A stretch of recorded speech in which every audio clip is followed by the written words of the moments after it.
Assalamualaikum warahmatullahi wabarakatuh. Salam sejahtera dan selamat siang bagi kita semua. Pertama sekali, saya Razman Arif Nasution dari Ranlovong dengan tim saya dan sahabat saya Maci dari kantor hukum saudara Maci, kita combine untuk membantu klien kami saudara Medina Zain.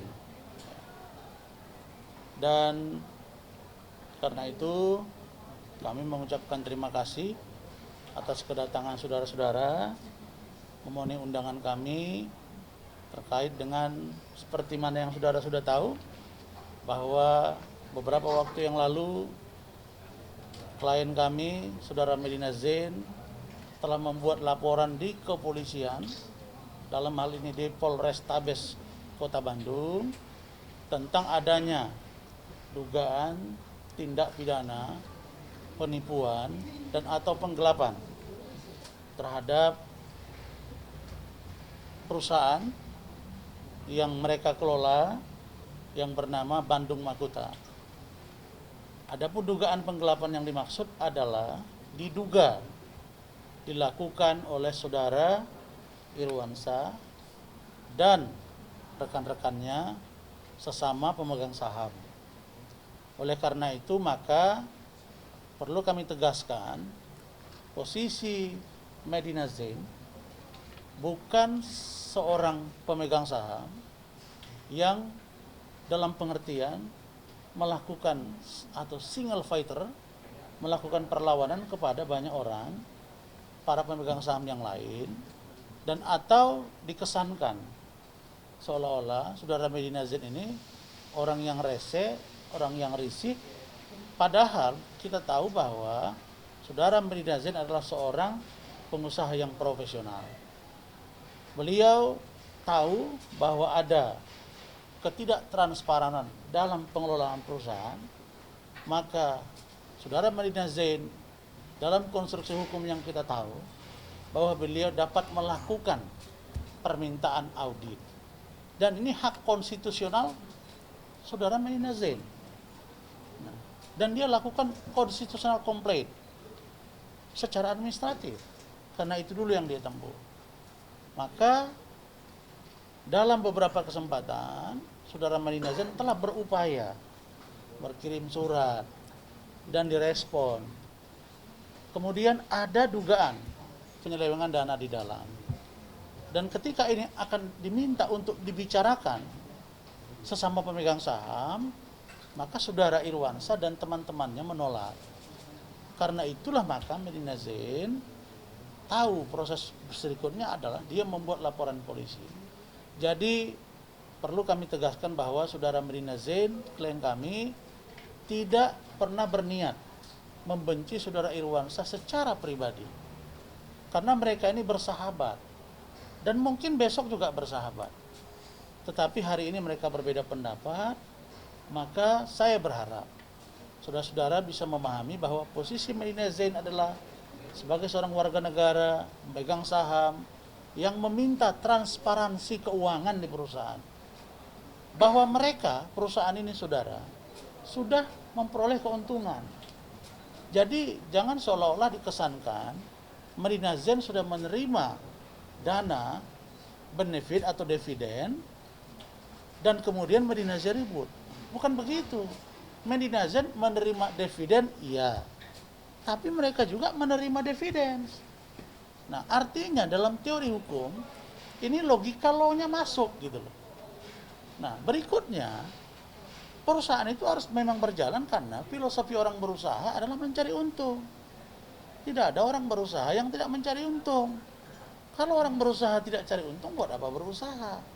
Nah, dalam perusahaan biasa terjadi perbedaan-perbedaan pendapat. Nah, harusnya kemarin ketika Medina minta untuk dilakukan permintaan rapat bersama pemegang saham dan atau meminta transparansi, apa sih sulitnya menjawab itu gitu. sehingga tidak terjadi miskomunikasi yang demikian jauh gitu. Nah, itu satu poin ya. Poin yang kedua, saudara-saudara, saya sudah berupaya maksimal. Hari ini saya sangat kecewa dengan saudara Irwansyah. Saya sudah menemui beliau, kami sudah bertemu di salah satu tempat di Jakarta Selatan. Saya katakan bagaimana kita cari solusi konkret agar ada perdamaian. Perlu saudara-saudara ketahui bahwa kasus ini mendapat atensi dari tokoh-tokoh penting di negeri ini. Oleh karena itu maka solusi terbaik adalah, terutama di kantor saya Ran Law Firm, begitu juga dengan Maci Law Firm, itu kita berupaya mencari jalan damai. Kita berusaha mencari jalan tengah. Dan Irwan saya katakan bahwa kita akan cari solusi, dan saya masih WA-WA dengan beliau. Tetapi pada saat dilakukan gelar, dia memakai pengacara yang lain. Tapi itu tidak masalah bagi saya.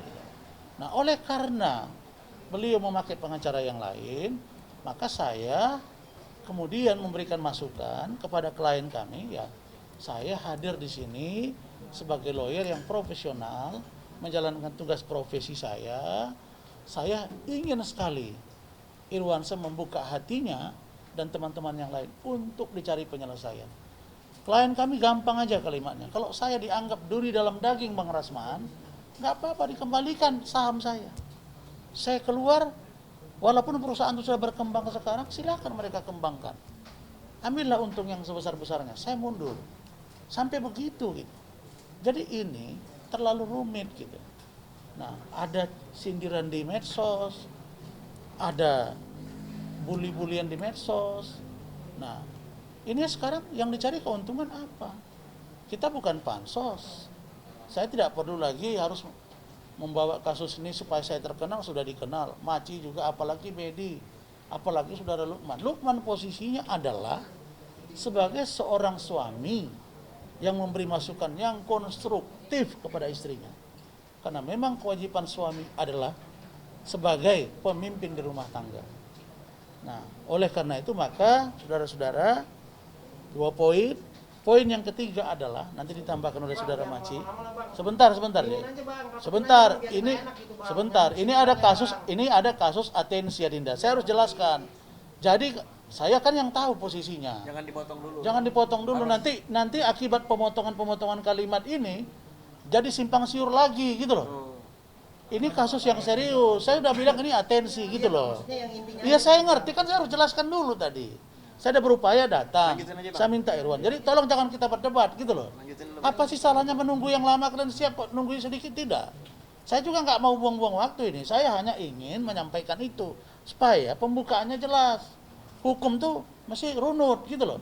Nah, yang terakhir, bahwa kami dari tim hukum ya melihat ada keganjilan penetapan atau pembuatan SP3 dari laporan Medina Zain. Apa yang janggal? Saya beberapa kali membuat laporan di polisi, itu biasa kalau misalnya laporan kita itu diatensi oleh setingkat di atasnya. Kalau di Polrestabes Kota Bandung laporan polisi, maka yang ideal dan yang selalu terjadi adalah diambil alih oleh Polda di atasnya lagi. Ini hierarkinya. Polda Jawa Barat lah yang seharusnya melakukan gelar perkara terbuka terbatas atau tertutup terhadap kasus ini. Nah, yang aneh menurut kami dan tidak pernah terjadi menurut saya, ini justru langsung loncat ke Mabes Polri. Ada apa? Ini pertanyaannya. Kenapa ini sampai ke Mabes Polri? Padahal ini hanya kasus 1,9 miliar. Ini bukan extraordinary crime. Bukan satu kejahatan yang luar biasa. Kenapa harus dilakukan gelar perkara di Mabes Polri? Dan gelar perkara di Mabes Polri itu pun menurut klien kami yang ikut di situ, ya, Maci nanti bisa tambahkan, itu seharusnya posisi bukan pada seolah-olah Mabes Polri melihat bahwa kasus ini terlalu cepat dinaikkan dari penyelidikan menjadi penyidikan. Padahal menurut Kasat Reskrim Polrestabes Bandung, unsur awalnya itu sudah memenuhi. Nah, oleh karena itu maka harusnya ini dapat digelar sekali lagi. Kita bisa minta gelar lagi sekali lagi agar kita datangkan saksi ahli yang independen gitu. Dulu waktu kasus Minatiatma Negara sudah jadi tersangka, saya minta gelar perkara khusus di Polda, dijalankan. Dan akhirnya kasus sudah diselesaikan. Jadi idealnya kalau memang fair Mabes Polri, hadirkan saksi ahli dari Irwansyah, hadirkan saksi ahli dari Medina Zain, kita bedah bersama-sama, kelihatan bahwa posisi hukumnya jelas. Nah sekarang muncul kecurigaan kami ada apa. Pun demikian saudara-saudara, kami seandainya ini kami sudah dapat laporan dari saudara-saudara, ada laporan balik, ya apa boleh buat. Kalau memang ini permintaan Irwan, beliau lapor balik, ya kita terpaksa menghadapi apa yang dilakukan oleh saudara Irwan. Saya sama sekali saudara-saudara ingin mencari jalan tengah. Saya menghormati tokoh-tokoh penting negeri ini yang sudah berkomunikasi dan saya berkomunikasi dengan mereka. Tapi kalau Irwan memang tidak puas dan akan membawa ini ke jalur hukum yang lebih serius, saya harus menempatkan diri saya secara profesional untuk membela klien kami. Sekali lagi saya berharap Irwan untuk cari jalan damai. Barangkali itu dari saya yang singkat, Macim. Ini yang ikut gelar kemarin ini.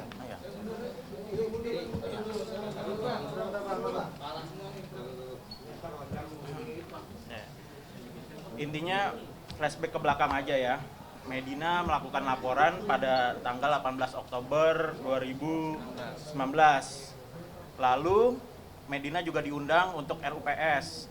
RUPS kenapa klien kami tidak datang? Karena tidak sesuai dengan pasal 82 Undang-Undang PT mengenai mekanisme pemanggilan RUPS. Kita tolak. Lalu pada bulan November dan Desember juga kita surati, kita tidak bisa hadir RUPS karena syarat-syarat formilnya untuk pemanggilan tidak cukup gitu ya. Sampai pada tanggal 17 Januari 2020 naiklah dari penyelidikan ke penyidikan. Berarti di situ sudah adanya keyakinan dari penyidik untuk menaikkan dari lidik ke sidik, berarti ada tindak pidananya. Dan ditambahkan pasal 55 adanya turut serta. Berarti tersangkanya tidak sendiri. Dari proses itu kita bisa melihat dari lidik ke sidik sudah ada pidananya dan ditambahkan pasal 55. Lalu kami mendapatkan informasi pada tanggal 27 Juli ada undangan di Wasidik Mabes Polri. Mabes Polri tahun 2020 ini ya.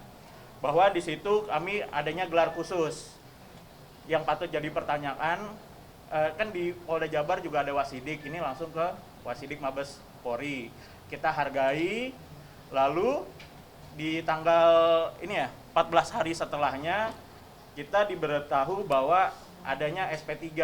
Walaupun dalam ketentuan pasal 109 ayat 2 KUHP itu dimungkinkan apabila tidak tercukupi bukti atau tindakan tersebut bukan merupakan tindak pidana.